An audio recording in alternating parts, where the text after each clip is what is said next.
My ex-wife's stepfather made my life miserable because I escaped to another country. Hey, Reddit, I never thought I'd be posting here, but my life has become such a mess that I really need some advice. I guess I should start from the beginning. My name is Jake, I'm 28, and I've been married to my wife, Emily, for 5 years. We have a beautiful daughter, Lily, who just turned 3. I thought we had a pretty good life together. Emily is gorgeous, smart, and charming, everything I could ever want in a partner. But lately, things have been off. Emily comes from a wealthy family. Her father, Richard, is a self-made millionaire who built his wealth in real estate. He's always been a bit of a control freak and not very supportive of our marriage. Richard never thought I was good enough for Emily, and he made that clear from day one.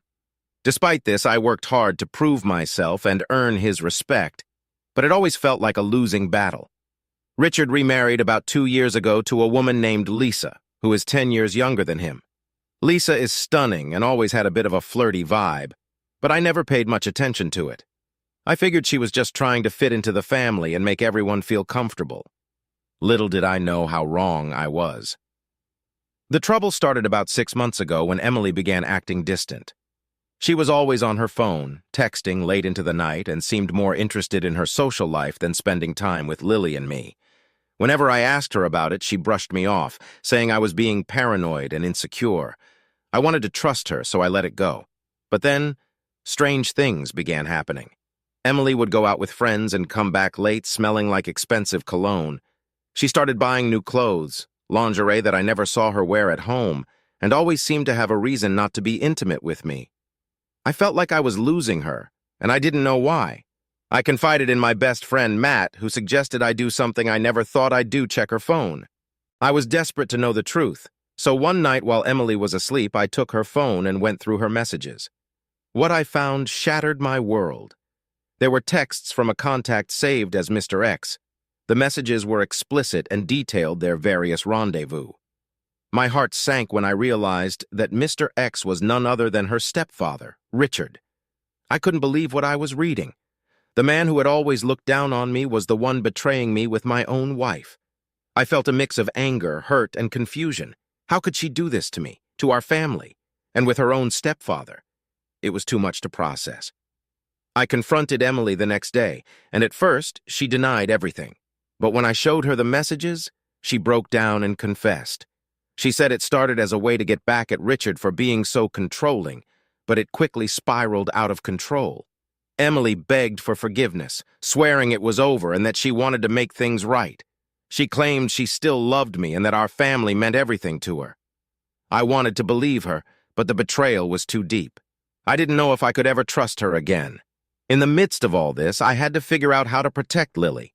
She was my priority, and I didn't want her to grow up in a toxic environment. I decided to move out and stay with Matt while I figured out my next steps. Emily was devastated, but she agreed it was for the best. I also had to deal with Richard. Confronting him was one of the hardest things I've ever done.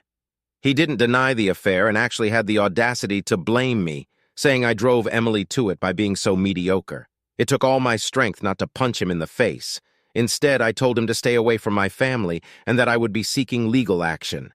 As if things couldn't get worse, Lisa found out about the affair and blamed me for it. She claimed I was the reason Richard strayed, saying I was a bad influence and a homewrecker. The irony was almost laughable. Here I was trying to pick up the pieces of my broken life, and she was adding more fuel to the fire. Over the next few weeks, things were tense. Emily and I went to counseling, but every session felt like ripping open a fresh wound. I could see she was trying, but I couldn't shake the image of her with Richard. The trust was gone, and without it, our relationship felt hollow. One night I was at Matt's place when I got a call from Emily. She was hysterical, saying Richard had shown up drunk and tried to force himself on her. She managed to get away and lock herself in the bathroom, but she was terrified. I rushed over, not knowing what I would find. When I got there, Richard was gone, and Emily was a mess. She was shaking, crying, and kept apologizing. I held her, not knowing what else to do. Despite everything, I still cared for her, and seeing her like that broke my heart. We called the police, but Richard had already left. They took our statements and promised to look into it, but I wasn't holding my breath. Richard had connections, and I knew he would find a way to wriggle out of this. In the days that followed, Emily and I grew closer again. The trauma of Richard's attack seemed to bring us together, and for a moment I thought we might have a chance. But then, another bombshell dropped. Emily discovered she was pregnant. Given the timing, there was a real possibility that the baby could be Richard's. The news hit me like a freight train. I wanted to be there for Emily, but the thought of raising Richard's child was too much. We decided to do a paternity test as soon as possible, but the waiting was torture. During this time, I leaned heavily on Matt and my sister Sarah, who was my rock. She helped me navigate the legal aspects of the situation and provided much-needed emotional support. I also started seeing a therapist to help me process everything. It was all so overwhelming, and I needed to make sure I was strong for Lily. When the results finally came in, they confirmed my worst fear: the baby was Richard's. I felt like my entire world was crumbling around me. Emily was devastated and begged me not to leave her, but I couldn't stay. I loved Lily with all my heart, but I knew I couldn't be a father to Richard's child. I filed for divorce and sought full custody of Lily. Emily fought me on it, but eventually we came to an agreement. She would get visitation rights, but Lily would live with me. It was a small victory, but it felt hollow. My family was torn apart, and there was no going back. In the months that followed, I focused on rebuilding my life. I moved into a new apartment, started a new job, and poured all my energy into being the best father I could be for Lily. Emily gave birth to a baby boy, and while I didn't want any contact with him, I made sure Lily had a relationship with her half-brother. It wasn't his fault, and I didn't want him to suffer for the sins of his parents. Richard, meanwhile, faced his own consequences. Lisa filed for divorce, and his reputation took a hit. He tried to maintain his control over the family, but his influence was waning. I took solace in knowing that he would face some form of justice, even if it wasn't enough. Now, as I sit here writing this, I'm still picking up the pieces. Some days are better than others, but I'm learning to move forward. I've started dating again, though it's hard to let my guard down. Trust doesn't come easily after everything I've been through. I don't know what the future holds, but I'm determined to make a better life for Lily and myself. This experience has taught me a lot about resilience, forgiveness, and the importance of self-worth. I may have been broken, but I'm slowly putting myself back together.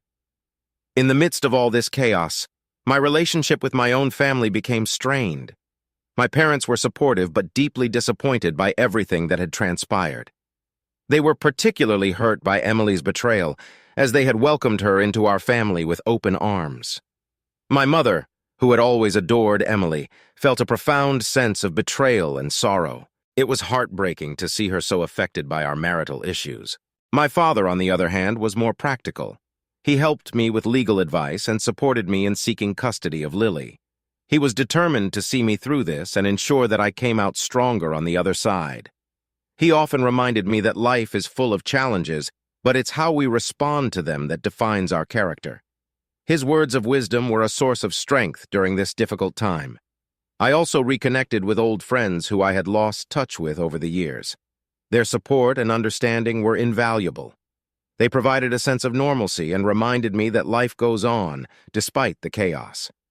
My high school friend Mark, who had gone through a similar situation, became a great source of comfort and advice. He shared his experiences and how he had managed to rebuild his life, which gave me hope that I could do the same. Emily's family, particularly her mother, was in denial about the whole situation. They couldn't believe that their perfect daughter could be involved in such a scandal. Emily's mother even accused me of fabricating the affair to gain sympathy and custody of Lily. It was disheartening, but I knew I had to. After the divorce was finalized and custody of Lily was secured, I decided I needed a fresh start. The pain of betrayal and the constant reminders of Emily and Richard in my life were too much to bear. I realized that to truly heal and move forward, I had to leave everything behind: my job, my home, my friends, and start anew somewhere far away. I had always dreamed of living abroad, and now seemed like the perfect time to make that dream a reality. I researched various countries and finally settled on Spain. The idea of warm weather, beautiful landscapes, and a slower pace of life appealed to me. Plus, Spain had a good education system and was generally safe, which was crucial for Lily's well-being.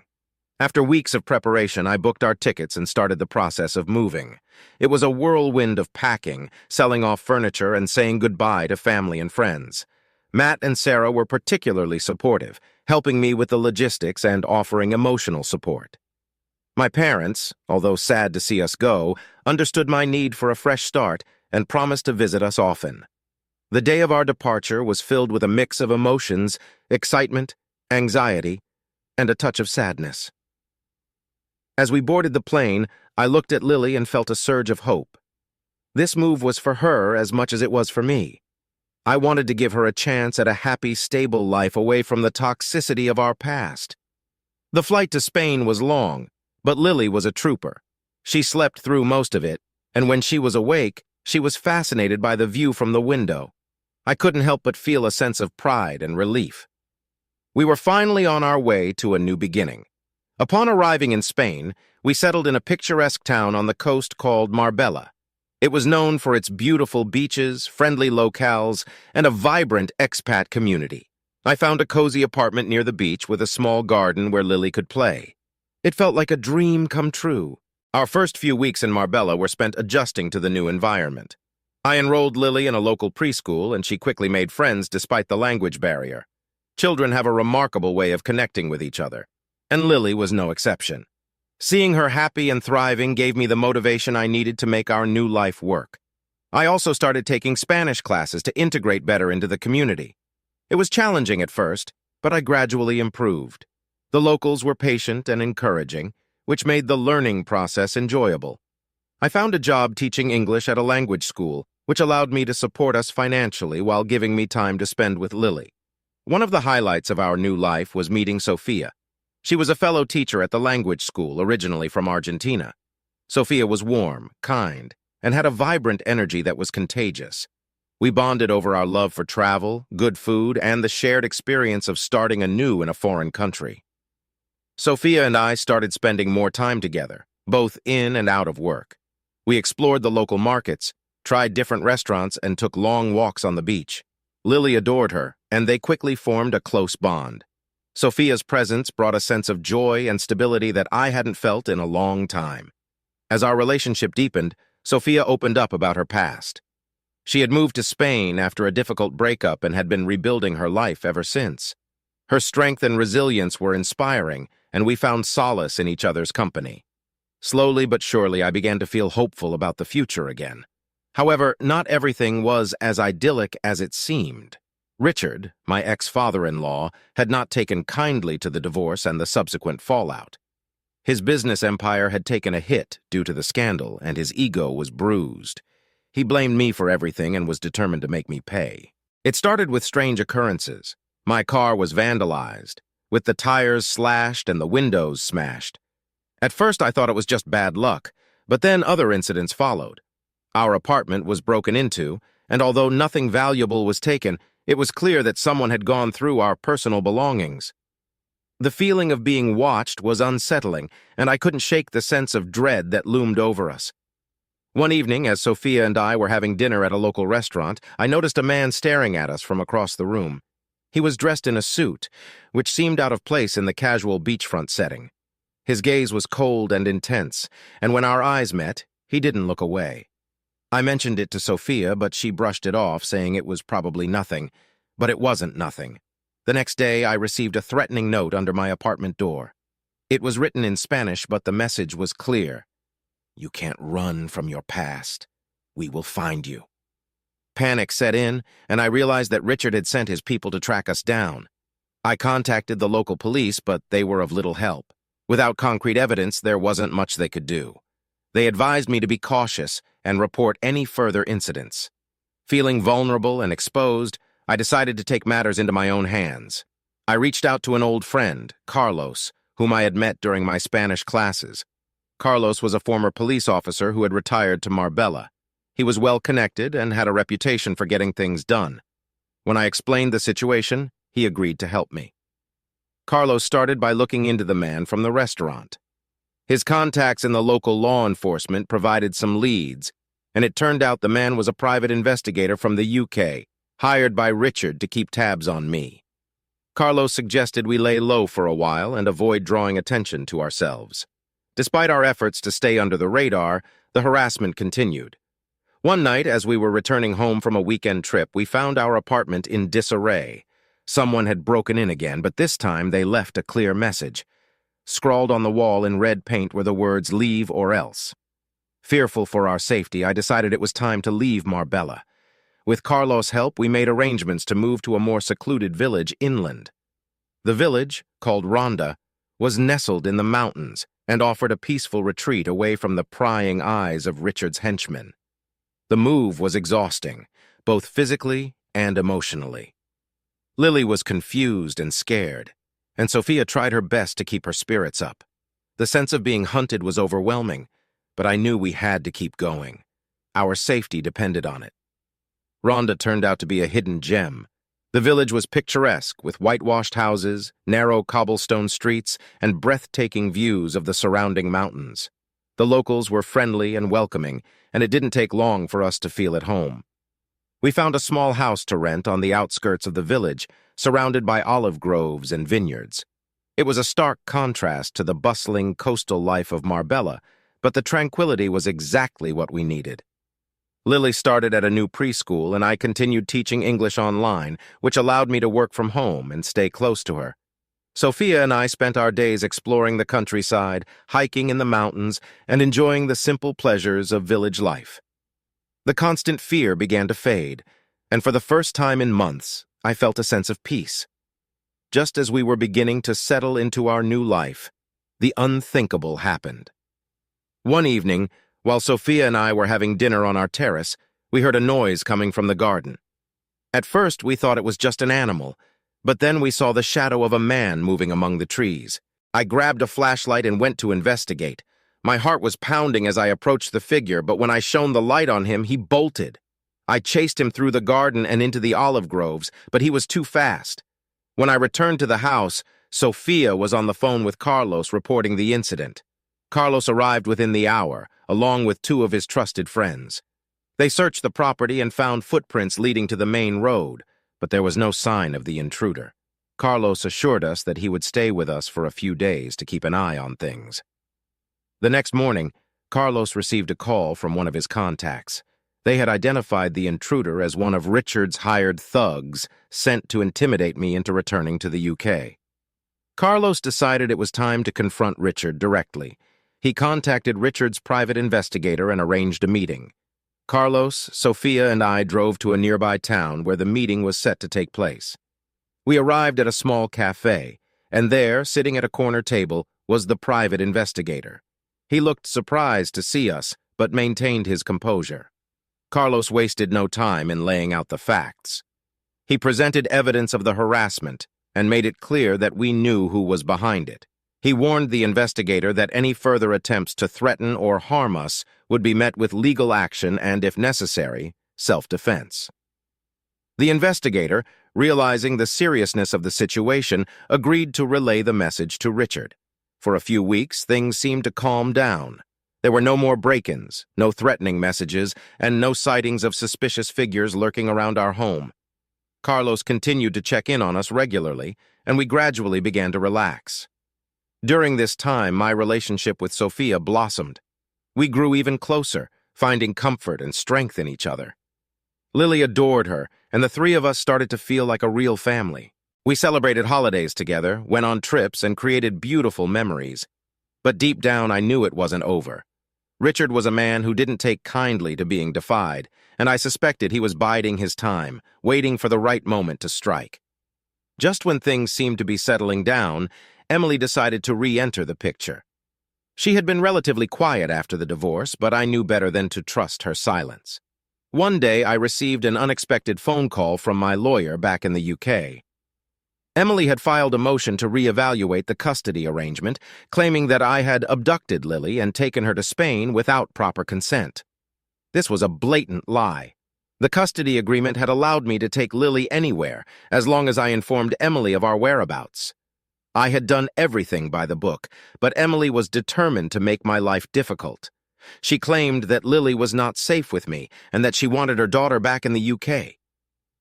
The timing of her move was suspicious, to say the least. It was clear that she and Richard were working together to force me back to the UK. If I lost the custody battle, I would have to return, and they could easily gain control over Lily again. I contacted my lawyer in Spain and explained the situation. He assured me that we had a strong case, but the process would be long and stressful. We gathered all the necessary documents to prove that I had full legal rights to have Lily with me in Spain. Emily's actions infuriated me. She had been a negligent mother, more interested in her affair and social life than in caring for Lily. Now she wanted to take her away from me out of spite. It was a bitter reminder of the person she had become. The trial date was set, and I had to prepare myself for the battle ahead. Sophia was a pillar of support during this time. She helped me organize the evidence and provided emotional strength when I felt overwhelmed. Carlos also stepped in, offering to testify about the harassment we had faced from Richard's men. On the day of the trial, we presented our case to the judge. My lawyer laid out all the evidence, including the threats and harassment we had endured. Carlos' testimony was particularly compelling. He detailed the break-ins, the threatening notes, and the intruders who had come after us. His credibility as a former police officer added weight to our case. Emily, on the other hand, painted herself as the concerned mother who had been wronged. She claimed that I had taken Lily away without her consent and that I was putting her in danger by living in a foreign country. It was infuriating to hear her lies, but I remained calm, knowing that the truth was on my side. After days of testimony and deliberation, the judge delivered the verdict. The court ruled in my favor, stating that I had acted within my legal rights and that Lily was safe and well cared for in Spain. Emily's motion was dismissed, and she was warned against making further false claims. The relief was overwhelming. The threat of losing Lily had been a constant source of anxiety, and now it was finally over. I could focus on building our new life without the fear of Emily or Richard trying to tear it apart. One night, as I was putting Lily to bed, I heard a commotion outside. Sophia and Carlos were in the living room, and I rushed to see what was happening. Through the window, I saw a group of men approaching the house. They were armed and looked menacing. Carlos quickly locked the doors and windows and told us to stay inside. He grabbed his phone and called for backup, but we knew it would take time for help to arrive. The men began banging on the doors, shouting threats and demanding that I come out. I felt a surge of fear and anger. I couldn't let them hurt my family. Carlos handed me a baseball bat, and we prepared to defend ourselves. Sophia took Lily and hid in the bedroom, trying to keep her calm. The men managed to break down the front door and stormed into the house. Carlos and I fought them off as best as we could, but they outnumbered us. Just when things seemed dire, the sound of sirens filled the air. Carlos' friends had arrived along with the local police. The intruders, realizing they were outmatched, fled the scene. The police managed to apprehend a few of them, and we later learned that they were indeed hired by Richard. The authorities took our statements and assured us that they would handle the situation. The ordeal was finally over. Richard was arrested and faced charges for harassment, conspiracy, and assault. His influence and power were no match for the legal system, and he was sentenced to prison. The nightmare that had plagued us for so long had come to an end. With Richard out of the picture, we were finally able to breathe easy. Carlos and his friends continued to keep an eye on us, but the threat was gone. Sophia and I decided to stay in Ronda, embracing the peaceful life we had found. Our love grew stronger with each passing day, and I found a sense of happiness and fulfillment that I had thought was lost forever. Lily thrived in her new environment, and I was grateful for the fresh start we had been given. I learned that no matter how dark and difficult things may seem, there is always hope. Life may throw challenges our way, but it's how we face them that defines who we are. I was broken, but with the support of those I loved, I managed to rebuild my life and find joy once again.